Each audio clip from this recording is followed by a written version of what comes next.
ये YouTube channel math solution में आपका स्वागत है। यदि आपने अभी तक चैनल को सब्सक्राइब नहीं किया है तो प्लीज़ चैनल को सब्सक्राइब कर बेल आइकन का बटन ज़रूर प्रेस कर लें, जिससे कि गणित के किसी भी प्रश्न पर बनने वाली वीडियो अपलोड होते ही नोटिफिकेशन के द्वारा आप तक शीघ्र पहुंच जाए।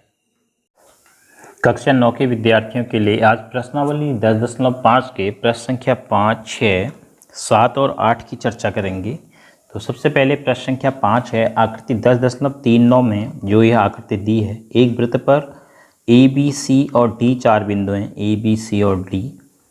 ए सी तथा बी डी एक बिंदु ई पर इस प्रकार प्रतिच्छेद करते हैं कि कोण बी ई सी का मान दिया है 130 अंश तथा ई सी डी भी दिया है, ई सी डी यह कोण दिया है 20 अंश। तो कोण बी ए सी का मान ज्ञात करना है।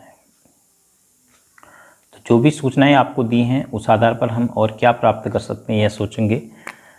कोण 130 अंश के आधार पर आप देखिए ये वाला कोण प्राप्त कर सकते हैं रैखिक युग्म से, क्योंकि ए सी एक सीधी रेखा है तो यह कोण आपको मिल जाएगा 180 में से 130 को घटाकर।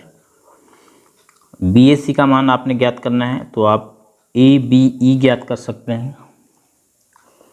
ध्यान से देखिए, ए डी चाप के द्वारा एक कोण बना है बी पर और ए डी चाप के ही द्वारा दूसरा कोण बना है सी पर।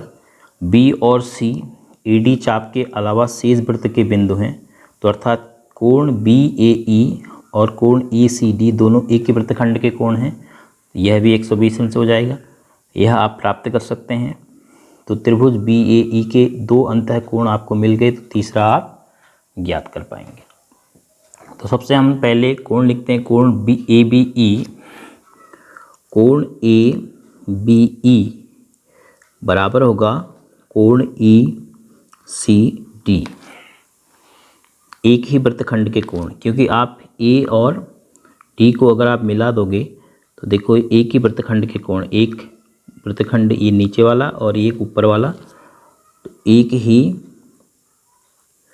वृत्तखंड के कोण हैं।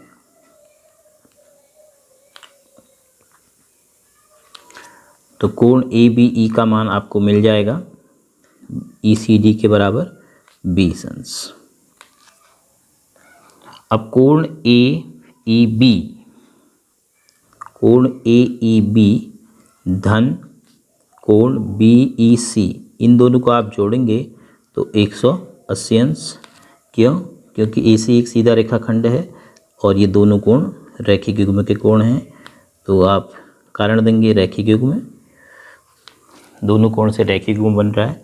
तो कोण ए ई बी का मान आपको पता चल जाएगा, क्योंकि बी ई सी आपको दिया है 130 अंश बराबर 180 अंश। तो अब इसको पक्षांतर कर दीजिए, तो कोण ए ई बी का मान हो जाएगा 180 अंश में से 130 अंश को घटा देंगे, तो कोण ए ई बी बराबर 50 अंश। तो एक त्रिभुज के दो अंतः कोण आप प्राप्त कर चुके हैं। तो त्रिभुज ए बी ई के लिए तीन कोणों का योग कितना होगा? तीनों अंतः कोणों का योग 180 अंश। कोण बी ए ई धन कोण ए बी ई, जो आपको पता है अब ए बी ई 20 अंश, धन कोण बी ई ए, ये भी आपको पता है बी ई ए बराबर 180 अंश। क्यों लिखा आपने? त्रिभुज का कोण योग गुणधर्म, त्रिभुज के तीन अंतः कोणों का योग 180 अंश होता है, इसे हम त्रिभुज का कोण योग गुण कह रहे हैं। अब दो कोण के मान आप रख दीजिए, तो कोण बी ए ई आपको पता चल जाएगा, ए बी ई का मान 20 अंश, इसका मान 50 अंश बराबर 180 अंश। तो कोण बी ए ई बराबर दोनों मिला के 70, पक्षांतर करेंगे, पक्षांतर करने के बाद दाईं तरफ ऋणात्मक हो जाएगा 70। तो बी ए ई का मान आपका आ जाएगा 180 में से 70 घटाएंगे तो 110 अंश। और वही कोण बी ए सी है, क्योंकि यही कोण आगे को बी ए सी कोण बी ए सी जो आपको मान ज्ञात करना था उसका मान आ गया 110 अंश और ये आपका आंसर।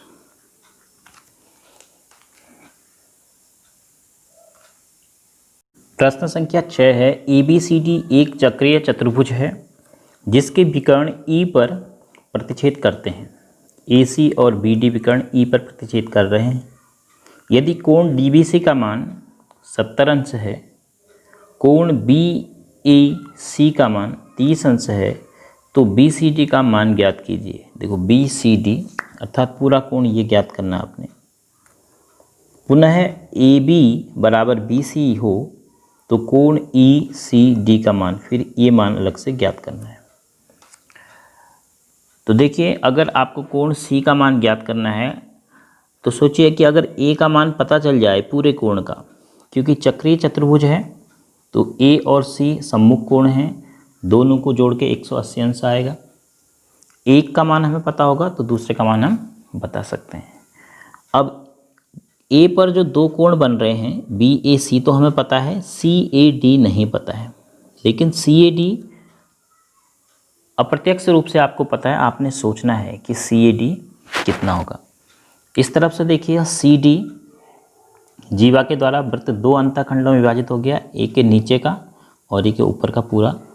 तो कोण DBC और CAD दोनों देखिए एक ही वृत्तखंड के कोण हैं, B और A।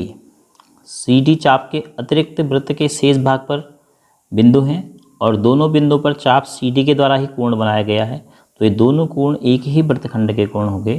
तो कोण CAD का मान कितना हो जाएगा? 70 अंश। जैसे ही आपको कोण CAD का मान 70 अंश मिल गया तो आपको पूरा कोण BAD जो चक्रीय चतुर्भुज का कोण A है वो प्राप्त हो गया। चक्रीय चतुर्भुज का कोण A ठीक कोण C के सम्मुख है, BCD हम जिसे 3 अक्षरों में कह सकते हैं। तो यदि यह हमें प्राप्त हो गया तो इसका और इसका योग 180 अंश होता है, तो कोण BCD भी हमें प्राप्त हो जाएगा। अब यदि BCD आपको मिल गया तो आप देखिए कि 30 अंश और यह कोण बराबर होंगे। क्यों? क्योंकि BC भुजा के सामने का कोण 30 अंश है, तो AB भुजा के सामने का कोण भी 30 अंश होना चाहिए। त्रिभुज ABC एक समद्विबाहु त्रिभुज है जिसमें AB भुजा BC के बराबर है। तो AB के सामने का कोण ये केवल इतना, वह 30 अंश के ही बराबर होगा, क्योंकि BC के सामने का कोण 30 अंश है।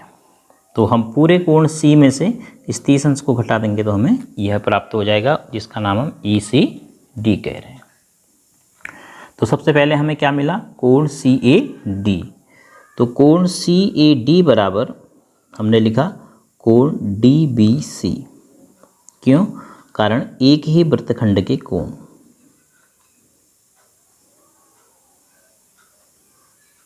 एक ही वृत्तखंड के कोण। तो CAD का मान पता चल गया, कोण CAD बराबर DBC के बराबर ही 70 अंश। कोण A, चक्रीय चतुर्भुज का जो कोण A है पूरा, वह है कोण BAC और कोण CAD का योग। दो पार्ट हैं उसके। तो BAC का मान आपको पता है 30 अंश, CAD का मान पता है 70 अंश। तो कोण A चक्रीय चतुर्भुज का आपको मिल गया 30 धन 70 100 अंश। अब कोण A धन कोण C बराबर आप लिख सकते हैं 180 अंश। क्यों?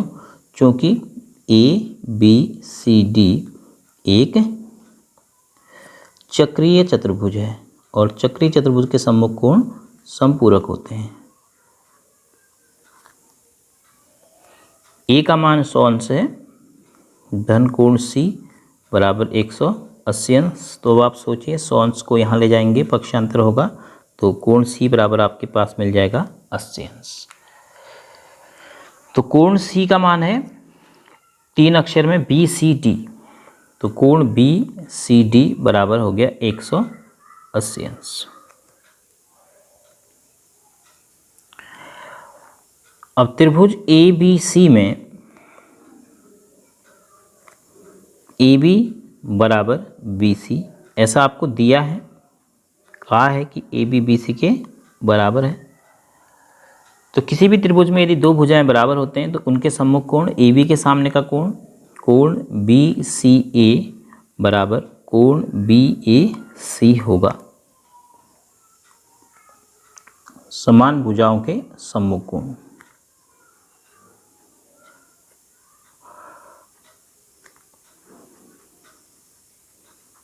बराबर होते हैं, इसलिए हम ऐसा कह रहे हैं कि कोण बी सी ए कोण बी ए सी के बराबर होगा।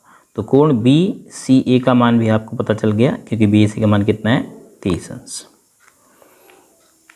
अब आपको जो निकालना है कोण ई सी डी। अब आप देखिए कोण ई सी डी क्या है, पूरा कोण सी में से हम इसको माइनस कर देंगे बी सी ए को, तो कोण ई सी डी आपको मिल जाएगा। कोण ई सी डी बराबर कोण बी सी डी पूरे में से कोण बी सी ए को घटाना पड़ रहा है। तो कोण बी सी डी का मान आपके पास है, कोण बी सी डी का मान है 80 अंश। यहाँ पर 180 गलत लिख दिया है। ऋण बी सी का मान कितना है 30 अंश। तो कोण ई सी डी जो पूछा गया है वह हो गया 80 में से 30 घटाया 50 अंश। तो यह आपका आंसर हो गया। तो एक आपको बी सी डी ज्ञात करना था, वो 80 अंश, और दूसरा आपको ज्ञात करना था ई सी डी, वो है 50 अंश।